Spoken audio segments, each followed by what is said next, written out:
Cliff Willmeng, a working-class fighter, an environmental and anti-fracking activist, and a socialist, is running for city council in Lafayette, Colorado. Here, he talks to his Oakland Socialist about why. There's been a pretty large uprising by communities all across Colorado's Front Range against the oil and gas industry. In all of this kind of struggle to keep our community free of fossil fuel development and to build some actual rights into the community as well as the environment itself, we started to figure out that, sitting on this side of the bench when you go to your city council meetings or go to meet with your legislature or whatever, you're always asking them to do favors for you. And we decided that, as a small, very local movement that's growing, that really we decided that we needed to start to take some power ourselves. And, through the campaign for city council, what we suggested and talked about was that we could start to advance the ideas of the movement that we had come through. And then also use that office, should I win the candidacy, as a way to build the grassroots movement of working class communities just like Lafayette. The way we view it is we call it a movement candidacy, which means that, the campaign itself is there to help build the grassroots movement, to drive the ideas of that movement. And then the office itself is used to secure some power for that movement so that, again, the demands and the ideas and the articulations of that effort can get a platform that is now at a higher level and a secured level of government. Even though the original main issue that we came out of, which was the fight against fracking, is obviously still there and is still a big part of the fight. We've expanded the campaign to include a much larger platform that really fights for the things that are most essential, or the way we see the things that are most essential for working class people.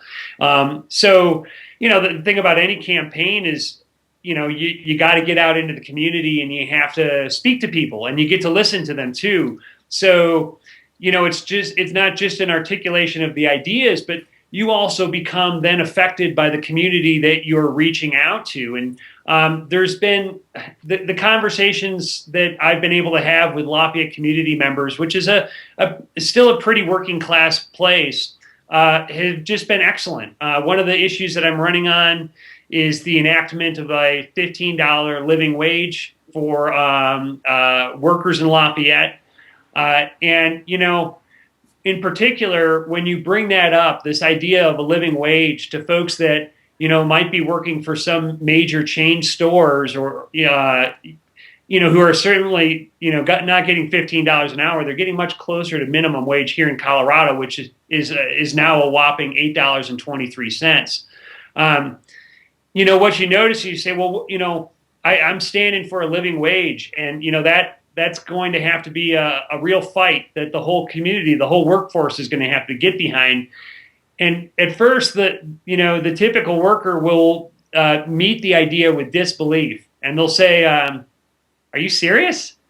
And I say, "Yeah, we want to fight for a $15 living wage." And I say, "Well, what would that mean to you? What would making $15 an hour mean to you?" And the almost universal response is that person's posture will immediately improve. They seem to stand a little taller. They almost always smile. Usually they stop working in the conversation to come over and shake your hand. And, they're just never asked stuff like that by any conventional political figures, and certainly not by the system that we all operate under. Probably the most rewarding part of these campaigns is there's a lot of preparation involved, a lot of discussion and debate, but it's being able to actually put those ideas out to real working class people and seeing them empowered by the idea that, wow, we could achieve something much bigger than we're told to accept. That I think has been probably the most positive element of the campaign so far. I'm a registered nurse, and before then I was a carpenter, so I've lived my whole life in the working class. I've been union and I've been non-union, and what I've noticed is, or pointed out, is that in every city council or in every community, in every state, and at the federal level, at every single layer of American government or United States government, you have a chamber of commerce. And this is a meeting area where business interests, sometimes small business, but very often major business and major industry, will come together to meet regularly and to make plans for what they consider important for their interests. And what we don't have anything like resembling that, certainly in Lafayette, and certainly not at the state and federal levels, is areas or councils, I don't know what we'd want to call it just yet, but where the working population of a municipality can get together, and where those workers can start to talk about what we need as working people. So, like in Colorado, you can't enact a local living wage higher than the state's minimum wage. You can't create rent controls. You can't ban injection wells or GMOs or uranium mines. And so what we've decided, what we're doing right now is we're running a state ballot initiative that would give local communities superior legal standing to corporations when the interests of communities and people conflict with what corporations want to do to communities. The whole thing about this is we're not trying to avoid a fight in doing this. In some ways, we're trying to provoke one. Cliff talks about workers' rights and the Trans-Pacific Partnership. Every time the working class takes a step forward, the 1% has to keep power and decision-making at an ever-increasing distance from the common people that are working and living in these communities. Of course, the 1% has already built their wider movement. The 1% operates internationally.